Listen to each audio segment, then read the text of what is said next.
আসসালামু আলাইকুম ওয়া রাহমাতুল্লাহি ওয়া বারাকাতুহু। আলহামদুলিল্লাহ, রাসূলি কারীম, আম্মা বাদ।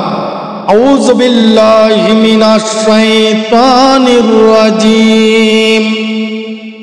বিসমিল্লাহির রহমানির রহিম। আলহামদুলিল্লাহ, আজকে আমরা অত্যন্ত গুরুত্বপূর্ণ বিষয় নিয়ে আলোচনা করব। আল্লাহ পাক কুরআনুল কারীমে বলেছেন, প্রিয় নবীজি সাল্লাল্লাহু আলাইহি ওয়াসাল্লাম বলেছেন, আমরা যদি অন্য ছোট ছোট গুনাহগুলো করে আল্লাহ পাক ক্ষমা করলেও করতে পারেন। যদি আমরা শিরক গুনাহ করি, শিরক গুনাহ করলে আল্লাহ পাক কোনোদিন ক্ষমা করবেন না।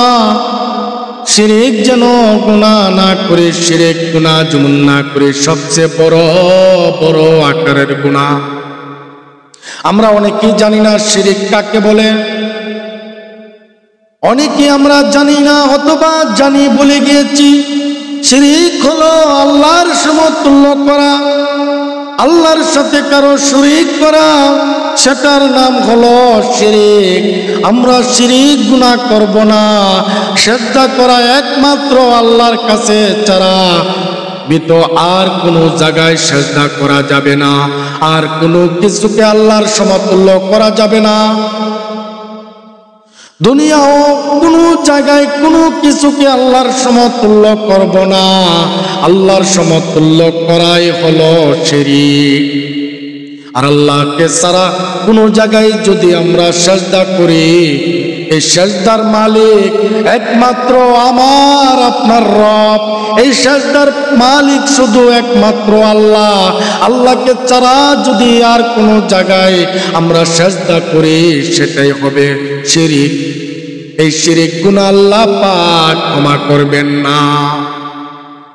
আমরা অন্য অন্য ছোটখাটো অথবা সগীরা গুনাহ আল্লাহ পাক ইচ্ছা করলে মাফ করে দিতে পারেন, তবে শিরক গুনাহ ক্ষমা করবেন না।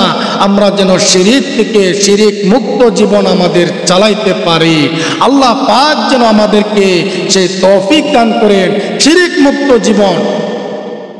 শিরক করব না ইনশাআল্লাহ। আল্লাহ পাক যেন আমাদের সকল মুসলমানকে শিরক থেকে বাঁচিয়ে দেন। আল্লাহ পাক যেন আমাদের হেফাজত করেন। রব্বি করিম, আল্লাহ ছাড়া আমাদেরকে বাঁচানো ওয়ালার মালিক আর কেউ নাই। এই জন্য আল্লাহর পাকের সঙ্গে কাউকে শরীক করব না, সেটাই হবে শিরক গুনাহ। এই শিরক গুনাহগুলো আল্লাহ পাক ক্ষমা করবেন না।